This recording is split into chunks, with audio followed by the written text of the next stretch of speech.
Good morning, everyone. In our previous class of economics, we were doing methods of primary data collection.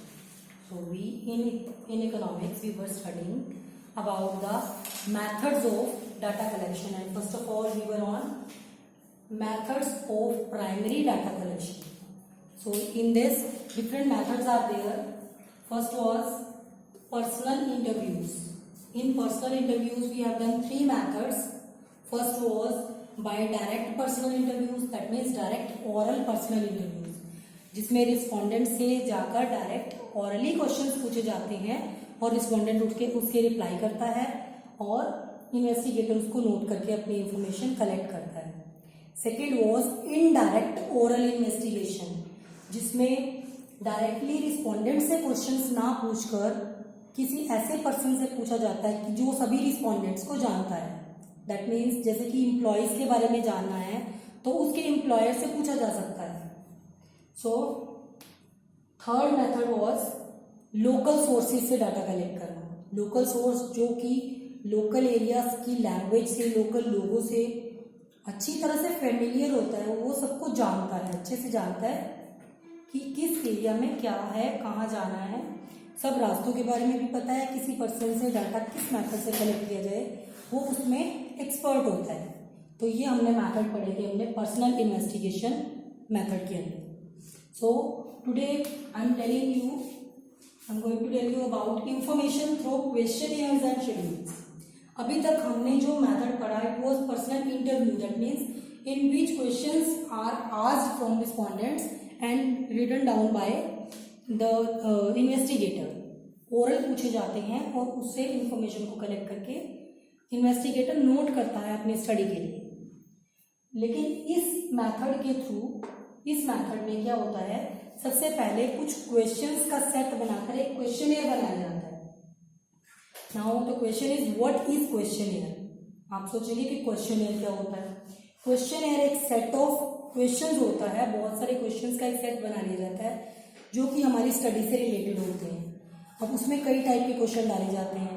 कोई multiple choice question होते हैं, कोई objective type question होते हैं, कोई open ended question होते हैं, कोई यस नो वाले क्वेश्चन होते हैं.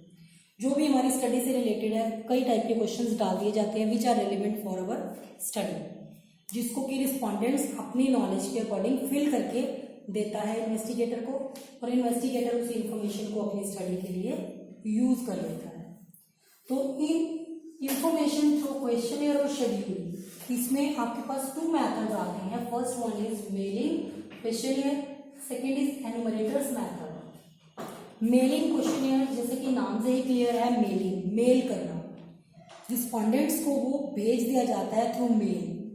क्वेश्चनियर अब पहले तो ये था कि पोस्ट के थ्रू भेजा जाता था, लेकिन अभी तो हम मेल कर देते हैं, डायरेक्ट ईमेल कर दिया उसको, तो वो अपनी मेल खोलकर उसको फिल करके ऑनलाइन ही सेंड कर देता है. ठीक है. तो इसमें क्या होता है, क्वेश्चनियर बनाकर रिस्पोंडेंट जिससे भी इंफॉर्मेशन कलेक्ट करनी है उन सबको एक साथ भेज दिया जाता है.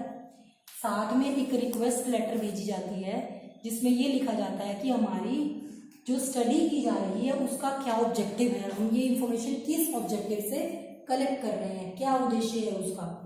तो उसको क्वेश्चनियर के साथ साथ वो रिक्वेस्ट लेटर भेजा जाता है कि इसको टाइमली फिल करके, timely, first of all timely, secondly fill करके, इनकम्प्लीट नहीं, कंप्लीट क्वेश्चनियर फिल करके हमारे पास सेंड कर दिया जाए टिल द टाइम, जो भी टाइम उसको दिया जाएगा.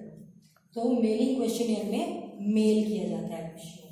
लेकिन एनुमरेटर मेथड में क्या होता है, एनुमरेटर मेथड में बनाया तो क्वेश्चनियर ही जाता है, लेकिन वो क्वेश्चनियर मेल करने की बजाय जो इन्वेस्टिगेटर अपॉइंट किया जाता है या जो भी पर्सन डाटा कलेक्ट करने के लिए अपॉइंट किया जाता है वो क्वेश्चनियर को रिस्पोंडेंट के पास लेकर जाता है, क्वेश्चन पूछता है और वो खुद ही उसमें आंसर फिल करता है.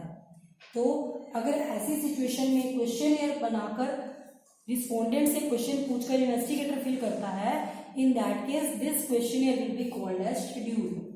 उसको हम शेड्यूल कहते हैं. जब मेल किया जाता है वो क्वेश्चनियर है और वही क्वेश्चनियर जब वो खुद फिल करवाता है वो शेड्यूल बन जाता है. तो इसमें क्या होता है, एनुमरेटर अपनी लैंग्वेज में क्वेश्चन पूछ सकता है, चाहे क्वेश्चन कैसा भी हो, लेकिन उसका मीनिंग वही होना चाहिए। जब वो इंफॉर्मेशन कलेक्ट कर रहा है रिस्पॉन्डेंट से, तो रिस्पॉन्डेंट से अपनी लैंग्वेज में क्वेश्चन पूछ सकता है। तो वहां पर थोड़ा फ्लेक्सिबिलिटी का पॉइंट आ जाता है। यहाँ पर फ्लेक्सिबिलिटी नहीं है, क्योंकि क्वेश्चन हमने एक बार बनाया और मेल कर दिया। अब उसमें किसी को क्वेश्चन समझ में नहीं आ रहा है तो वो अपनी मर्जी से कुछ भी फिल कर देगा, लेकिन उसको नहीं समझ में आ रहा है तो इसके लिए हम उसमें कुछ चेंजेस नहीं कर सकते हैं। That means there is no flexibility in this method. But in this method flexibility का पॉइंट भी है कि हम ऑन द स्पॉट भी क्वेश्चन को अपने अकॉर्डिंग मोल्ड करके आंसर्स कलेक्ट कर सकते हैं। सो ये मेथड कहाँ पर सुटेबल है, सुटेबिलिटी क्या है? फर्स्ट ऑफ ऑल, अगर हमारा जो इंफॉर्मेशन कलेक्ट करने का एरिया है that is very wide, large area है।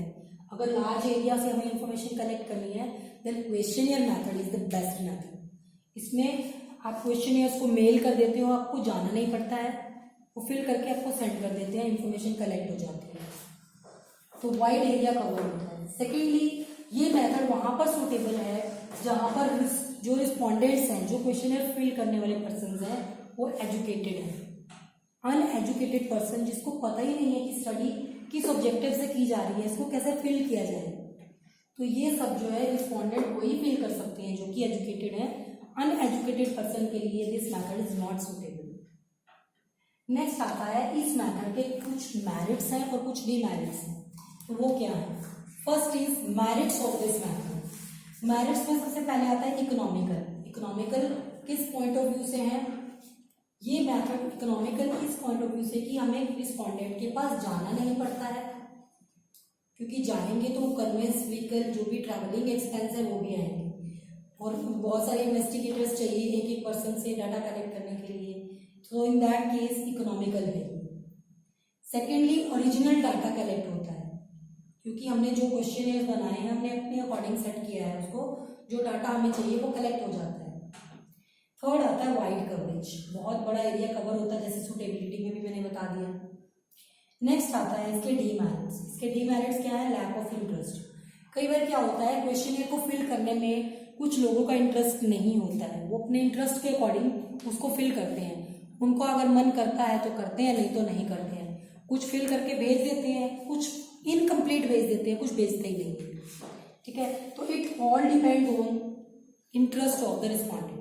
रिस्पॉन्डेंट कितना इंटरेस्ट ले रहा है उस स्टडी में, तो ये सब उस चीज पे डिपेंड करता है। ठीक है, अगर वो इंटरेस्ट नहीं ले रहा है तो दिस मेथड इज फेल्ड, ये फेल हो जाता है मेथड। तो in that case we will use the personal interview method, फिर हमें डायरेक्ट उसके पास जाकर इंफॉर्मेशन कलेक्ट करनी पड़ेगी। ओके, नेक्स्ट आता है लैक ऑफ फ्लेक्सिबिलिटी। फ्लेक्सिबिलिटी का पॉइंट नहीं है, क्योंकि क्वेश्चन अगर हमने एक बार सेट कर लिया और हमने सेंड कर दिया और किसी को क्वेश्चन समझ में नहीं आया तो उसको हम चेंज नहीं कर सकते अपने अकॉर्डिंग, या उसकी लैंग्वेज के अकॉर्डिंग हम उसमें कोई चेंज नहीं कर सकते। We can't change the question according to the respondent, क्योंकि एक बार क्वेश्चन मेल हो चुका है, दैट मीन्स इसमें कोई भी फ्लेक्सिबिलिटी का पॉइंट नहीं होगा। नेक्स्ट होता है लिमिटेड यूज। इसका यूज भी लिमिटेड होता है। लिमिटेड यूज क्यों? क्योंकि क्वेश्चन जो बनाया गया वो एक ही स्टडी के लिए बनाया गया है, जैसे ही वो स्टडी कंप्लीट हो जाती है वो आगे किसी काम नहीं आती है, इंफॉर्मेशन कॉन्टिन्यूस इंफॉर्मेशन नहीं आती इसमें। नेक्स्ट आता है बायस्ड। अब बायस्ड में क्या होता है, क्वेश्चन हमने भेज दिया, अब जो पर्सन है वो फिल करने वाला है वो अपने अकॉर्डिंग कोई भी इंफॉर्मेशन फिल कर देगा, चाहे वो करेक्ट है या रॉन्ग है। इंफॉर्मेशन हमारे लिए करेक्ट है या रॉन्ग है उसको इस चीज से मतलब नहीं है, वो अपनी मर्जी से कुछ भी फिल कर देगा, वहां पे आ जाती है बायसनेस। लेस एक्यूरेट, जो डाटा कलेक्ट किया जाता है वो पूरी तरह से एक्यूरेट नहीं होता है, क्योंकि हम रिस्पॉन्डेंट के पास तो बैठे नहीं है, वो अपनी मर्जी से डाटा कुछ भी फिल कर देगा क्वेश्चनियर में। So we have to accept, that means हमें एक्सेप्ट करना ही पड़ेगा। नेक्स्ट आता है second method, enumerators method. Enumerators method में क्या होता है, क्वेश्चनियर्स बनाकर एनुमरेटर्स को दिए जाते हैं और वही इन्वेस्टिगेटर्स जो भी डाटा कलेक्ट करने जाते हैं वो क्वेश्चनियर में क्वेश्चंस बोलते हैं और रिस्पॉन्डेंट उसके आंसर देता है और वो फिल कर देते हैं। सो इसकी सुटेबिलिटी कहाँ है, यहाँ भी वही बात है जहाँ पे एरिया लार्ज है, एक एक क्वेश्चन एक एक पर्सन के अकॉर्डिंग सेट नहीं किया जाता, क्वेश्चन ऑलरेडी सेट कर दिया जाता है ताकि क्वेश्चन पूछने में टाइम कम लगे। फटाफट वो क्वेश्चन पूछे, आंसर्स लिए and we will get the information very quickly. Next, skilled investigators. जहां पर इन्वेस्टिगेटर स्किल्ड और ट्रेंड हो, उनको ट्रेंड किया गया हो, वहां पर ये मेथड बहुत ही बेनिफिशियल होते हैं। नेक्स्ट आता है well versed in local language and culture. यहाँ पे कल्चर पॉइंट भी आता है, लोकल लैंग्वेज एंड कल्चर। जहाँ पे जिस एरिया में हम इंफॉर्मेशन कलेक्ट कर रहे हैं उस एरिया की लोकल लैंग्वेज और वहाँ के कल्चर से वो अच्छी तरह से फेमिलियर है, तो वहाँ पर जाकर वो क्वेश्चंस को उसके अकॉर्डिंग मोल्ड करके पूछ सकता है उनकी लैंग्वेज में। कई बार जो हमने क्वेश्चन बनाया है तो रिस्पोंडेंट को वो क्वेश्चन समझ में नहीं आएगा, तो उसको समझने के लिए उसको उसी की लैंग्वेज में समझाना पड़ता है। तो उसकी लैंग्वेज में समझाने के लिए first of all our investigator should be well versed in that language. उस लैंग्वेज में, उस कल्चर से रिलेटेड वो होना चाहिए, वो उसमें एक्सपर्ट होना चाहिए, ट्रेंड होना चाहिए। नेक्स्ट आता है इसके मेरिट्स। हर एक मेथड के कुछ मेरिट्स और डिमेरिट्स होते हैं।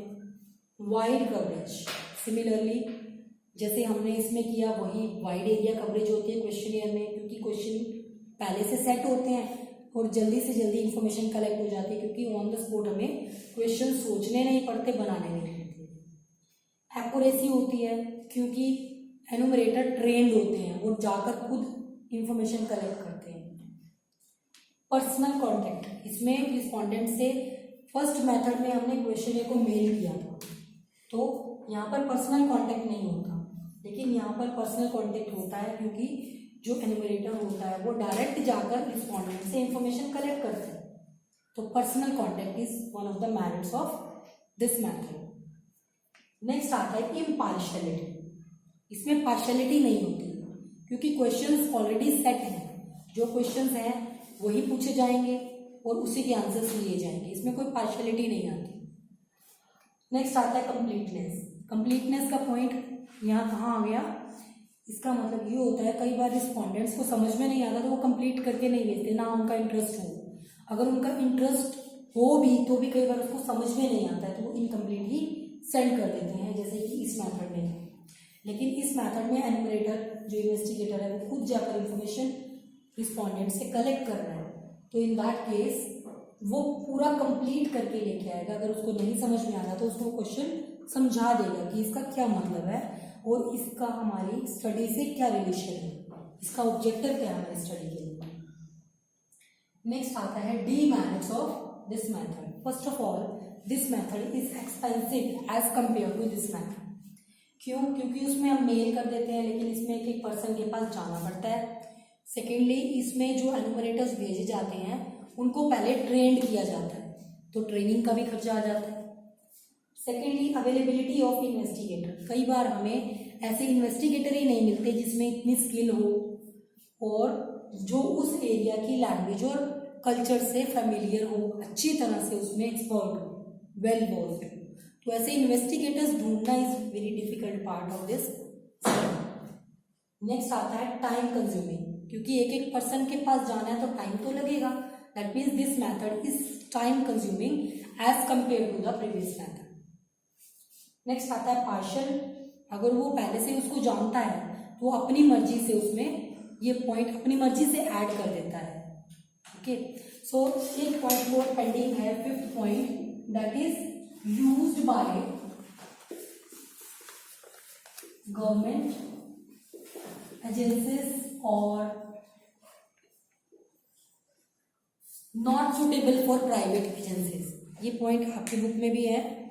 तो गवर्नमेंट एजेंसीज इसको अफोर्ड कर पाती हैं क्योंकि इसमें अगर एक्सपेंस ज़्यादा आता है, क्योंकि गवर्नमेंट एजेंसीज में अगर कोई स्टडी की जाती है क्वेश्चनियर मेथड से की जाती है तो उसमें जो एनुमरेटर्स को ट्रेंड करना होता है, जो इसकी ट्रेनिंग होती है, उसका जो एक्सपेंस होता है वो गवर्नमेंट एजेंसीज इजीली बियर कर लेती हैं। लेकिन प्राइवेट पर्सनस के लिए it will be very expensive, बहुत कॉस्टली हो जाता है, क्योंकि हमें इन्वेस्टिगेटर्स को ट्रेंड करना होता है।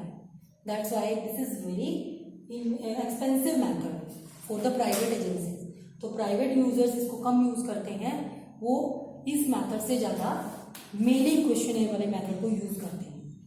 So today we have completed second part of this method, that means primary data collection, information through the questionnaire and schedule, in which we have covered mailing questionnaire and numerator method.